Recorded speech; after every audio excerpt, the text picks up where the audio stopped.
કેમ છો મિત્રો? નમસ્કાર. તમે મારી પાછળ બોર્ડ ઉપર જોઈ રહ્યા છો એરફ્લો રેલ સિસ્ટમ ટેકનોલોજી કંપનીનો આઈપીઓ આવી રહ્યો છે, બરાબર છે. આ એક એસએની આઈપીઓ છે.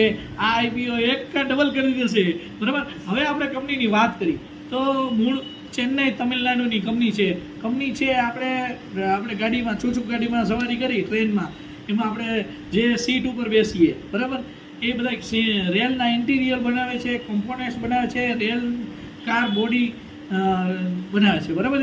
આ કંપનીનું કામ છે. કંપની છે મૂળ ચેન્નઈ તમિલનાડુની છે. હવે કંપનીની વાત કરીએ તો 11 સપ્ટેમ્બરે આઈપીઓ આવે છે, તે 15 સપ્ટેમ્બરે ક્લોઝ થઈ જશે, 16 સપ્ટેમ્બરે એલોઇમેન્ટ, 18 સપ્ટેમ્બરે લિસ્ટિંગ. કંપની 140 લેખે આપણને 2000 શેરનો લોટ આપે છે. ત્યારે આપણે મિનિમમ રિટેલમાં 280ની અરજી કરવાની રહેશે, અને અત્યારે જીએમપી એમની 100% ચાલે છે, બરાબર. બાકી એન્જલ ભાઈ એકાઉન્ટ ખોલવું હોય તો જલ્દી આપણો નંબર ઉપર આવેલો છે.